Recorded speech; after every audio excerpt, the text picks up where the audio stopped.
Hey, you guys, it is Tuesday. It is 12 o'clock Central. I'm Trisha Turner. This is Anything But Average, Achieving Success in Life. And I got my good friend Ericka with me today, and we're going to do something a little bit different. If you've been following us, we've been coming on for about a year and a half now, every Tuesday, most every Tuesday at 12. And it's to share success stories about how people are successful in their careers or in their lives and every level of success. But October is Breast Cancer Awareness Month. And Eric has been on the show before talking about her life and her success in her business because she does sell insurance as well, or Aflac, which we'll also touch on. But she is a breast cancer. Can we call you a survivor, Erica? Did they use that word yet, or how does that go? You know what? Yeah, I guess we can. Okay. Sure. So far, so good. Let's say breast cancer survivor. And this is like recent, like literally her and I were just having a conversation before we started about things that she's going through right now and decisions she's having to make because she's still kind of in the throes of it. It's a journey. So it's a journey. So Erica, like tell everybody like what it was, what it is, how it began. Like let's walk through that story, please, because it's really crazy. Yes. So it began with a mammogram, just a simple mammogram. I felt absolutely nothing. It was the yearly mammogram that everybody needs to be getting. And it came back on December 23rd, which everybody should be slapped on the hand for telling somebody anything on December 23rd. December 23rd, and we were told that there was something questionable. But because it was December 23rd, we could not really pursue an answer any further until we waited until after New Year's and everything else. So we got to journey with that one through the holidays. Okay, so I want to stop you right here. I'm sorry. Let me stop you real quick. Mm-hmm. So, they always tell us to get like yearly mammograms. How regular are you like with doing that? Were you doing everything that you were supposed to be doing? Yeah. So I was very regular, aware of the, possibilities, I guess. And so I had my previous mammogram in 2019, and then I had it again in 2020. Everything was fine in 2019, and it wasn't in 2020. It was the end of the year. It was December. Okay. Walk us through that. So after we got back from vacation, so our anniversary was over New Year's. Our anniversary is New Year's Eve. And so we left on December 26th. It was not a great trip because I think in the back of your mind, as you're trying to plan out the year, you're like, we have no idea what our year is going to be. Is it going to be something? Is it not going to be something? Let's be positive. It's not going to be anything. But I think in the back of my mind, I pretty much had a feeling.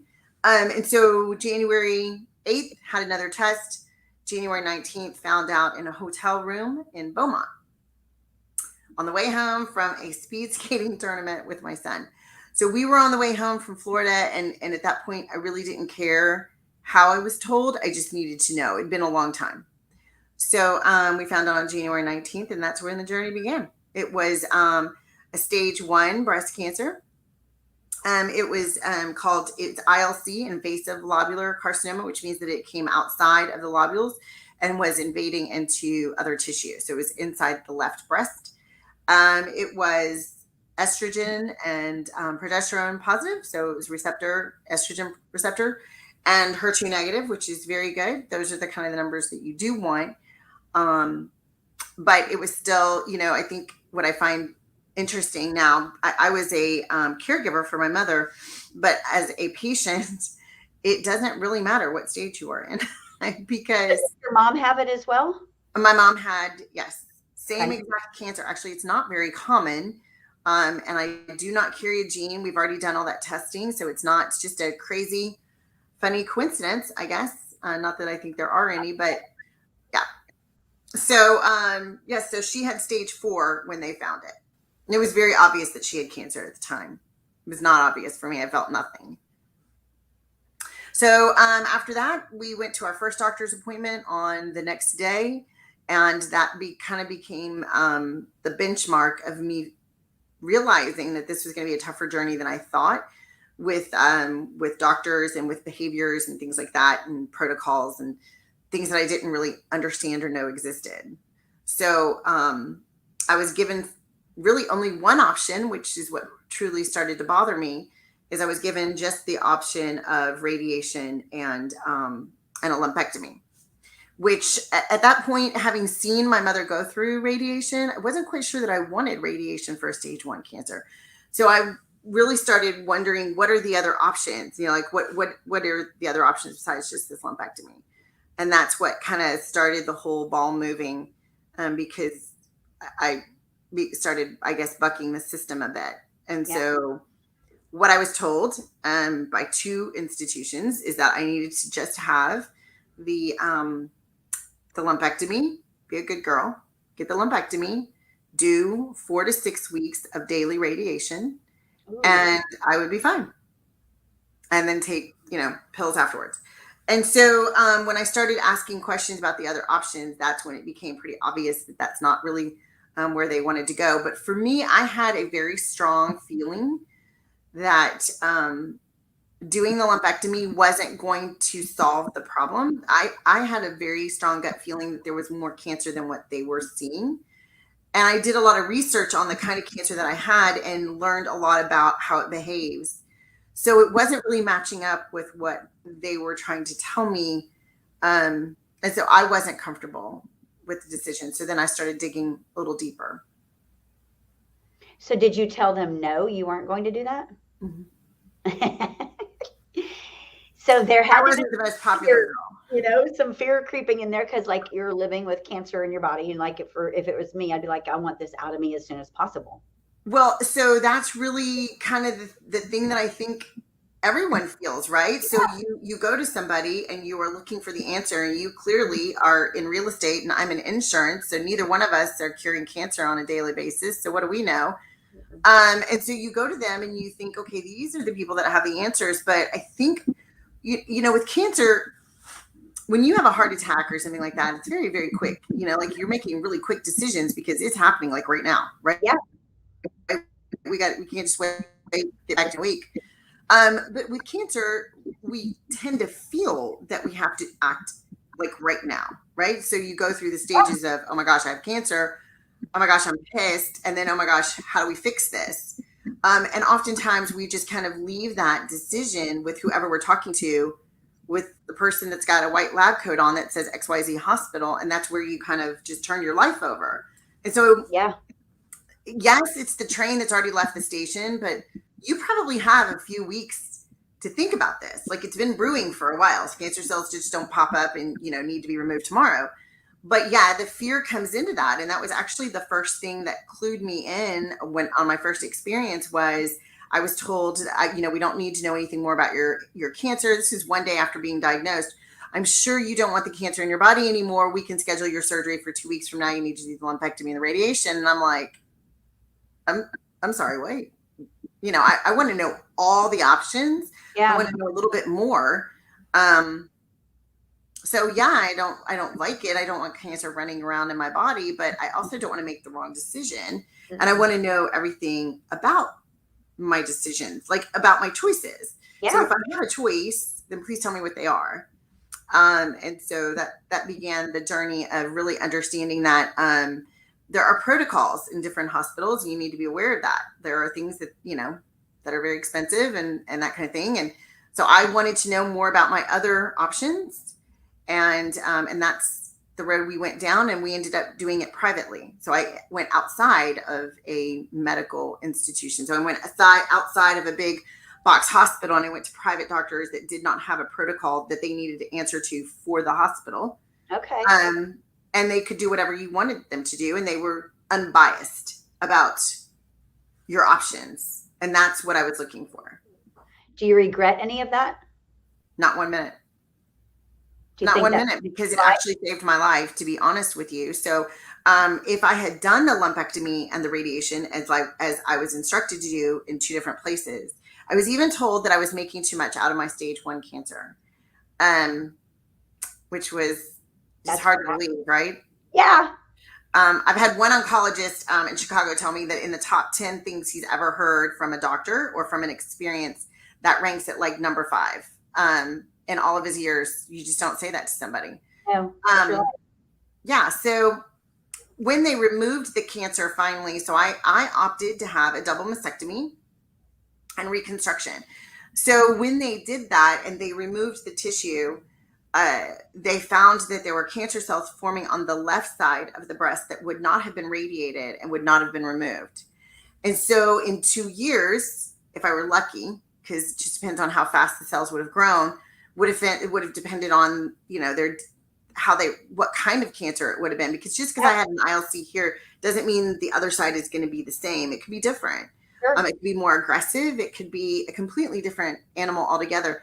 Plus, if it's missed, how long is it going to take for it to form and be large enough for someone to see and that kind of thing. So I was very lucky. ILC is typically never seen in a mammogram. It makes like a spidery kind of thing. So fortunately for me, the radiologist was very alert and awake that day and saw this little tiny conglomerate of shadows.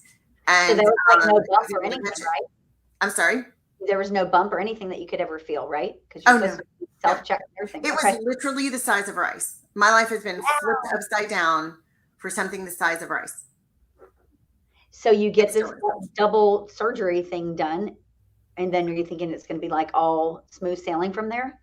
So the double mastectomy that I chose, there's two different things that you can, there's all kinds of options, right? So you go and you see a plastic surgeon. I went with a plastic surgeon that is very, what's the word I'm looking for? A microsurgeon. A microsurgeon is who I went with. And I'd highly recommend that. Because if anything goes south in the middle of the surgery, a microsurgeon is going to be able to get you back out of there. A microsurgeon is who did my surgery. And so what I opted to do was I did not use or any kind of implants. So what I did was I used my own stomach tissue. So wow, I can do that. So this is where the microsurgeon comes in, right? So not everybody qualifies for it. You need to be a there's a difference in, so you can make better decisions.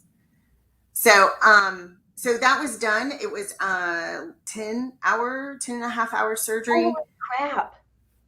It took 3 hours to remove the breasts, and then his team came in and did the 7 to 7.5 hours of removing the stomach and then implanting it into the breast at the same time. That is insane. Like, I'm just getting a visual that you had to have hurt so bad. It was brutal. Yeah, I bet. Oh my gosh. Holy crap. It was a lot. It was a lot. I was in ICU for 5 days after, where they monitor the blood flow, because the blood vessels were hand stitched. They're about 1 millimeter, and they're hand stitched, and they use material that is as thin as your hair. Wow. And he hand sews them together, each one. That is insane. And it's very insane. It's, this is the God-given talent that you can't imagine anybody could possibly have. No way. So he did that, and I was out for 6 to 8 weeks. I was on a recliner. You were hunched over. I had 6 drains, so it was stomach. So they went from hip to hip all the way across, and then took that tissue and moved it. Wow. So that was surgery number 1. Now, after that surgery, are you supposed to look like normal? I know that's like getting way personal, but I just have to know now. You know what? I will say this. It is difficult to come home and be, as a woman, there's so much loss.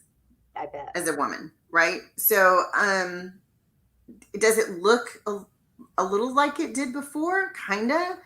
But I mean, I look like I've been, torn apart with a knife and then shot 4 times in the stomach. So, yeah, but I look pretty good. It's the stomach tissue. So if you lose weight, your breast will go down. If you gain weight, your breast will go up. It responds as breast tissue. Okay. It's just not, it's a little heavier because it's your stomach. It's kind of strange. But then the second surgery, phase 2 of plastic surgery, helps you to continue the journey to look better, right? So the first surgery is very utilitarian, like they're just trying to put you back together and get you out of surgery safely, and monitor blood flow and things like that. Then the second surgery, after the blood vessels have taken and all of that happens, then the second surgery is about 3 months later. And so I had the second surgery at the end of July. But in between the first and second surgery, and this is where I think the journey is important to understand. So we talked yesterday, sometimes when you're diagnosed with cancer, the journey is a long journey because you're doing chemo and radiation, all those things. And it has to do with the cancer that you have. Every cancer is different. Every single cancer, even if you say breast cancer, there's 20 varieties of those. And so with every journey, it's different. And so sometimes you radiate and you do chemo and all those things, and then you take the cancer out, and then you're cancer free kind of at that point. With mine, they took the cancer first, and then the journey came after. So did you the first? I'm sorry. Go ahead. Did you do radiation or chemo at all? Mm-mm. Okay. No, that was the choice. Do I do radiation and a lumpectomy, which would have just removed the spot? Or do I do the surgery, take the breast, no radiation? Wow. And those are their choices. That would have been hard. To decide which one you're doing, then you have to decide, now do I want implants? Yeah. What are my choices for reconstruction? How long will that take?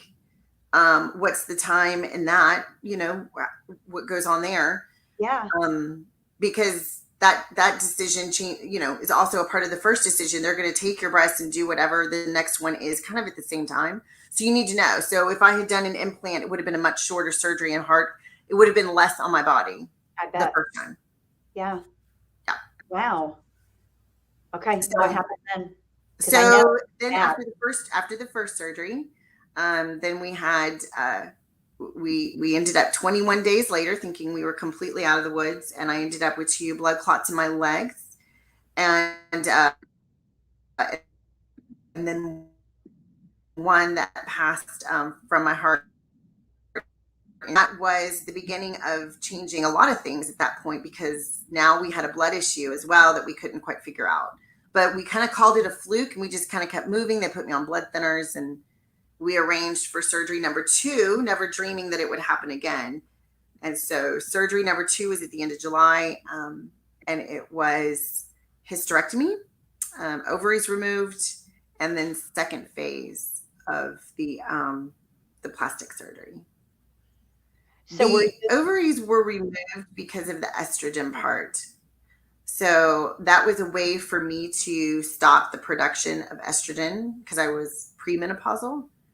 So that was just one more step of stopping, putting an effort into doing something without actually taking medication to do it. So is that because you think the estrogen was causing the cancer, or would have caused it to come back or spread? So because it was estrogen positive, it actually feeds off of estrogen. Okay. So it would feed off of that. It could go to your ovaries because that's where the estrogen is being produced. Okay. So by removing the ovaries, you decrease the estrogen being production. You also, eliminate the fact that you could have ovarian cancer later.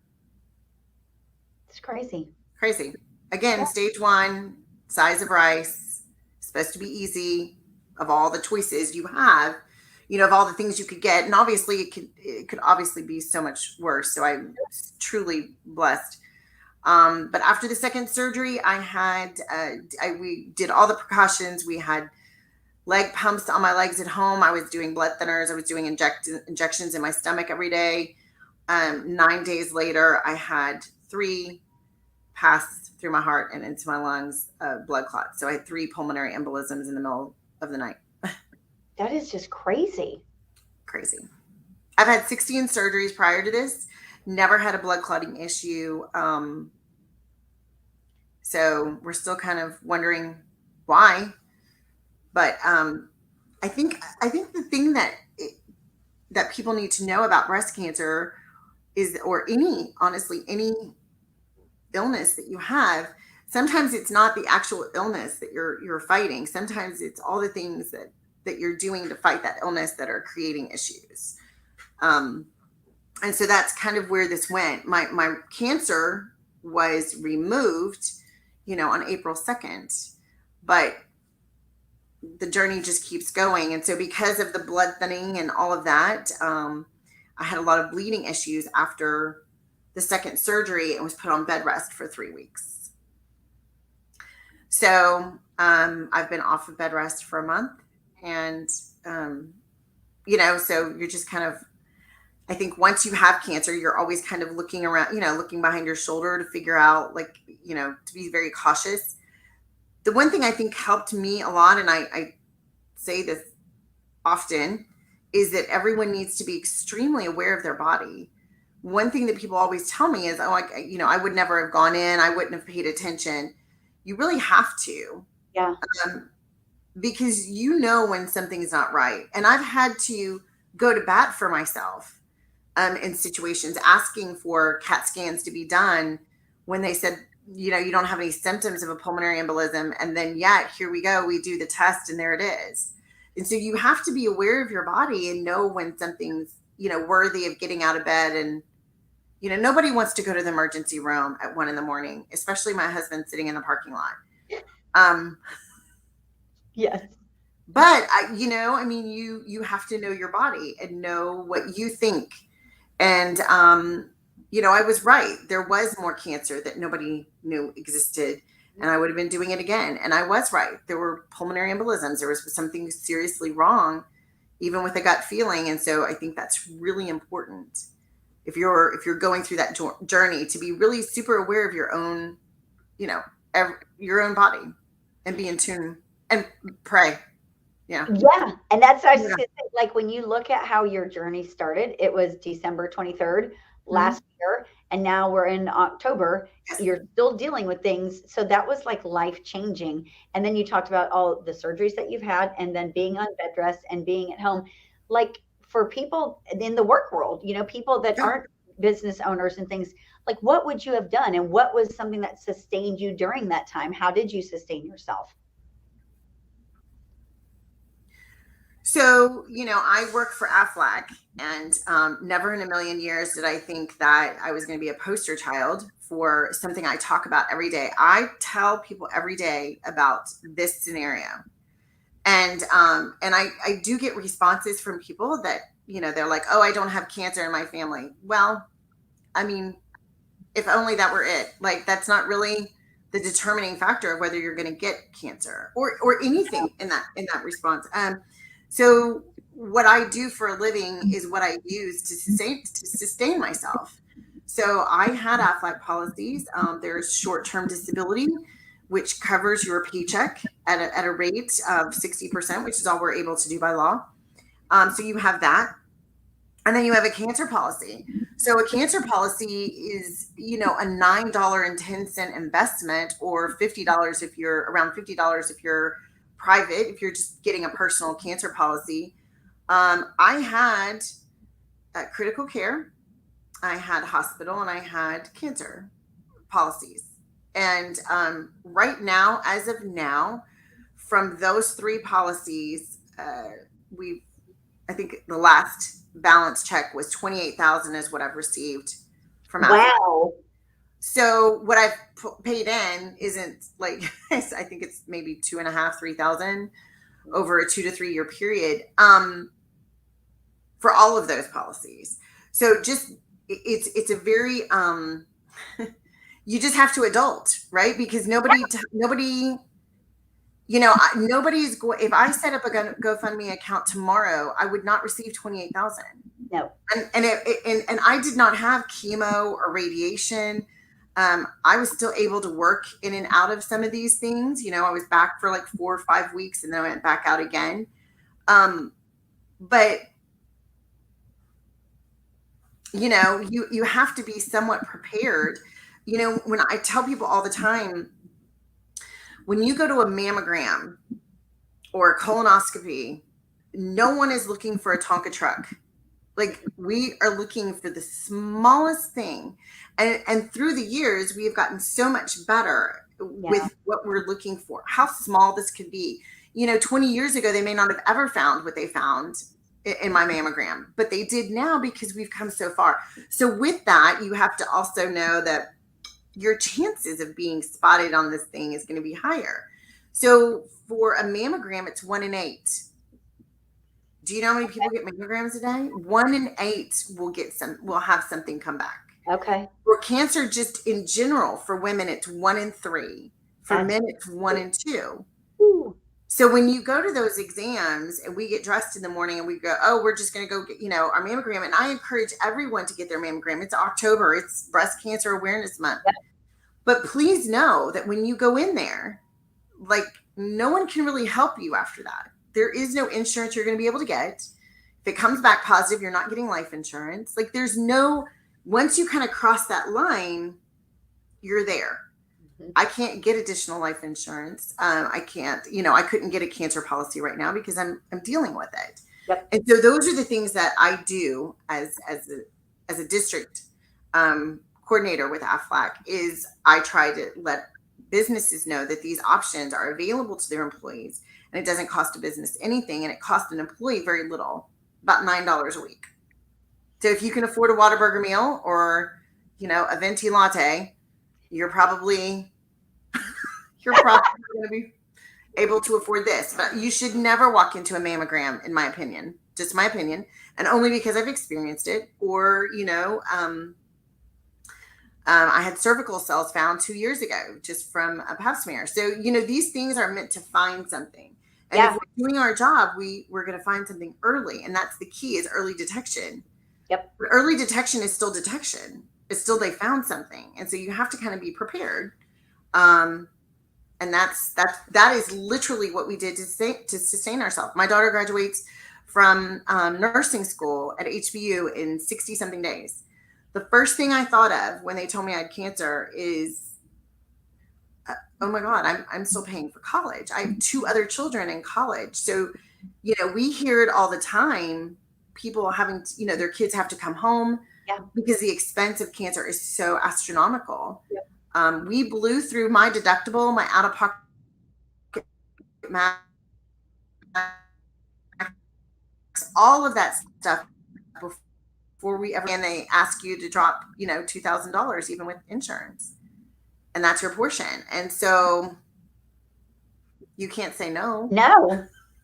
I'm sorry, I'm not going to get that. Who would have ever thought that you would be the one using the Aflac? That's something that you've been talking about for years. This is just crazy. Yes, it is. It is. But it happened to you. And I can definitely tell you it's real. Yeah. The money that comes in is real. And so now. So it kept my daughter in college. Right. And now as you continue through your journey, how has it changed your life going through this whole ordeal that you've been going through the last 10 months?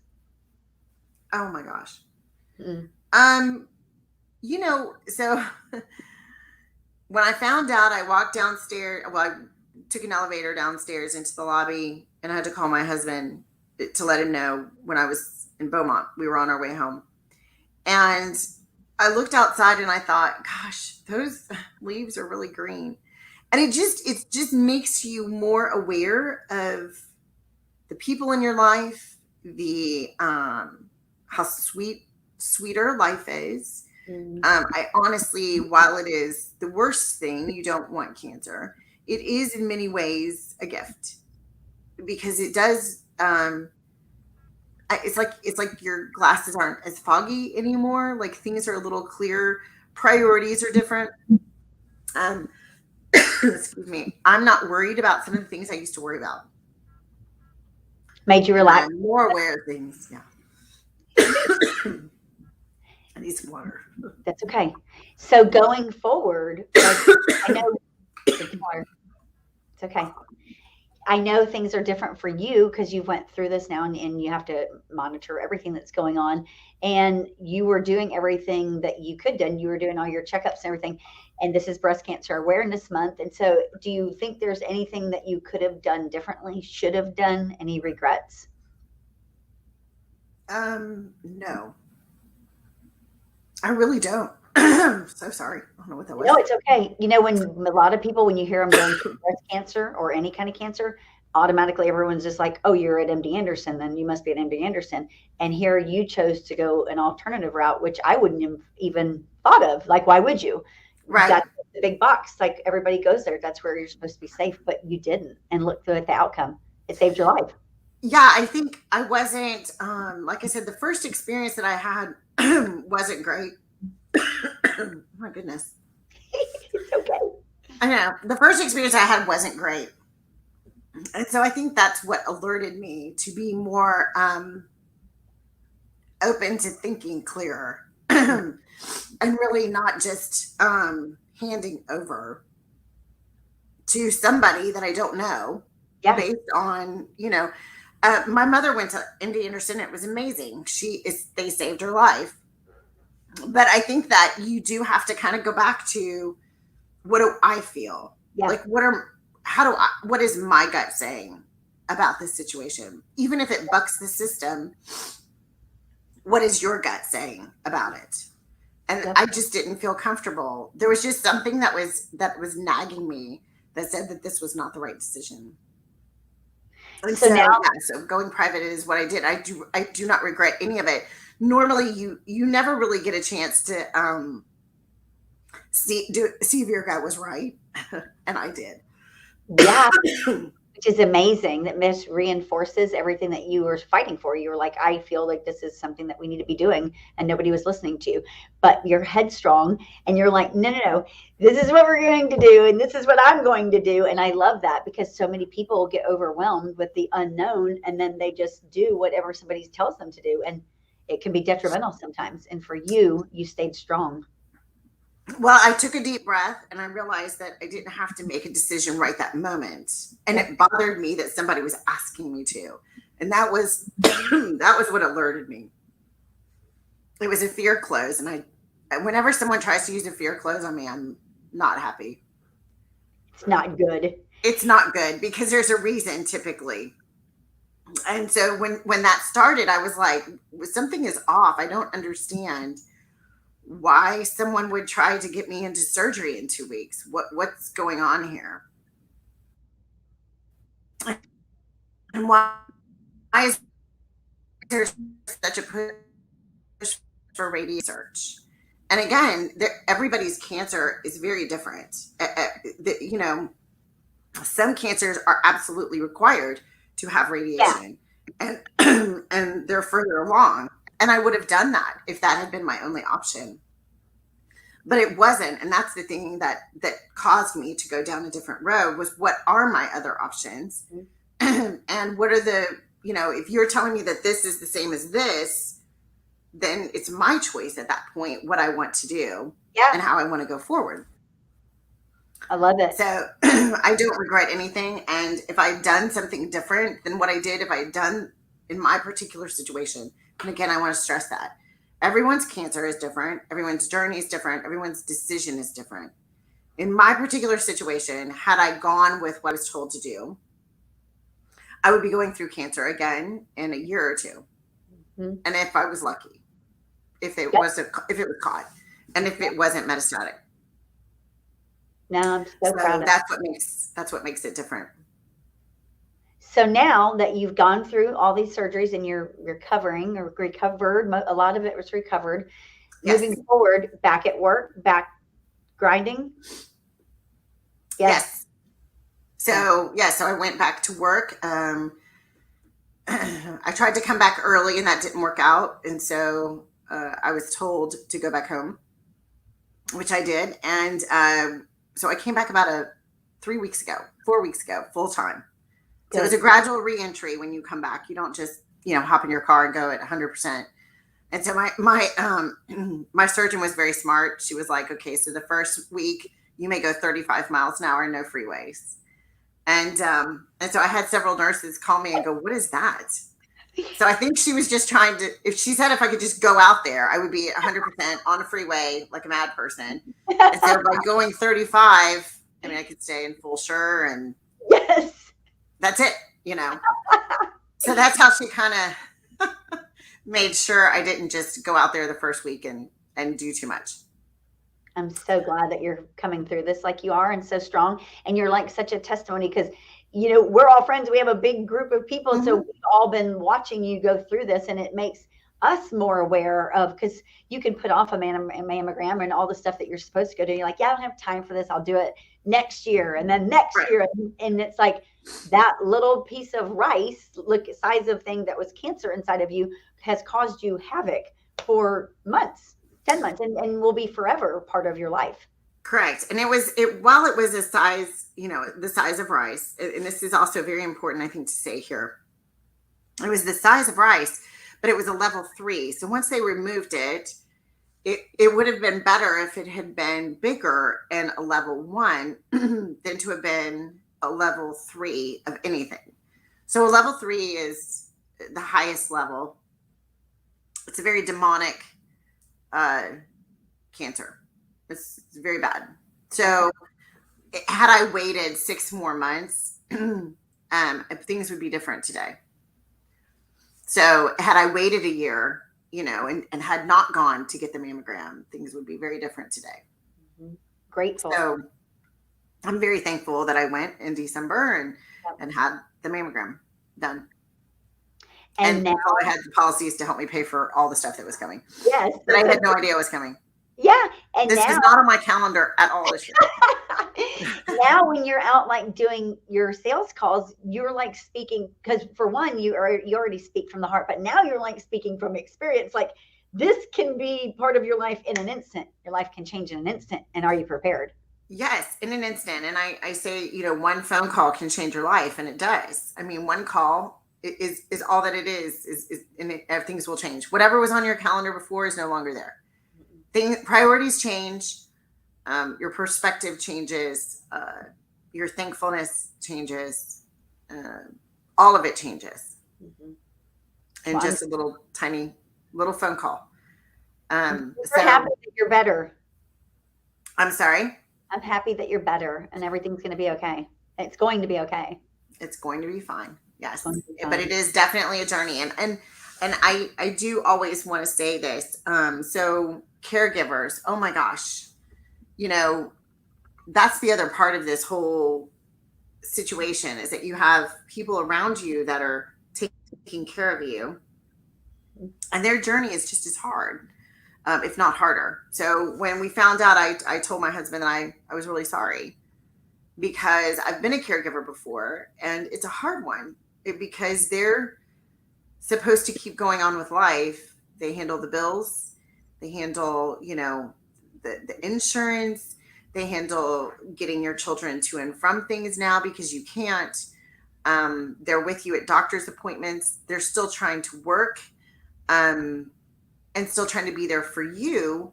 And they still have the same fear, the same anger, all those same emotions that you had and that you have. Your significant other does as well, whether that's your daughter that's helping you through cancer, or your son, or your husband, or your wife, whatever it is, they're feeling it as well. It's just that they don't feel as if they can share that with you because you're the patient.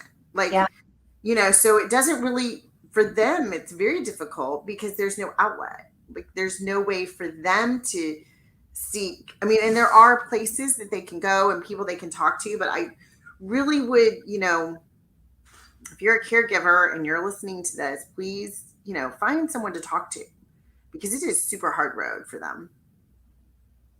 I bet. So that's a big part of breast cancer awareness that I wish we would talk about more. It's the caregivers. I love that. The caregivers. The heart in you. So Ericka, I know that people watching this could have questions about breast cancer, definitely could have questions about Aflac, because if you wouldn't have had that, you would be in a way different financial totally different situation. Yes. Everyone really doesn't understand what Aflac is, and we've talked about it before, but I know people probably have questions about it. How can people find you? How can they reach out to you? So I'll put my phone number out right now. Yep, please. It's 832-409-9749. And I deal with both direct policies, which are just individual policies, but also accounts, so business accounts. And that's really, what we see the most of right now is the business accounts. Yep. And the other thing I do want to say is, I've had people calling me saying, what is going on? Like, why is there so much cancer? And, with COVID, I think our focus shifted. We were afraid to get those exams done last year. And so now we have opened the gates. People are getting those exams done, and things are way more apparent. They were caught in a later stage. Things are just different.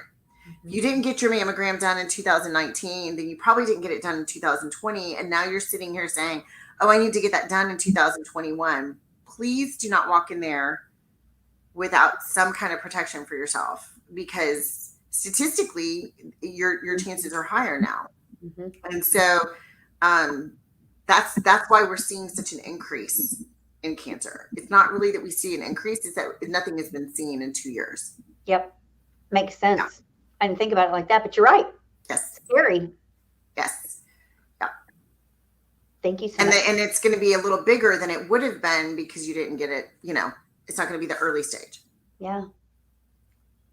Well, now you're a cancer survivor, a breast cancer survivor, and you can share wisdom with others and help others through the journey, caregivers and people going through it. And then again, be there to help them with financial needs through Aflac, which is just great. I think it's awesome. I love it. Thank you so much for being here today. Absolutely. Thank you for having me. I'm so sorry. I had some random coughing attack in the middle. That's okay. We accept you just as you are. You guys, Ericka is also on Facebook too. So if you didn't get her phone number, we can drop it in the comments too. But find her on Facebook because she's just got the biggest heart and is always there to help people and share wisdom. She's been going through this. She's still going through it, but she's going to be fine. And it's Breast Cancer Awareness Month. So everybody make sure and get your mammograms, get them scheduled, get them done. Get them done. Yeah. Call me before you do. Yeah, definitely. Call her and talk to her about Aflac. Call me before you do. Thank you, Ericka, for being here. You guys have a great day. All right. Bye-bye. Bye, y'all.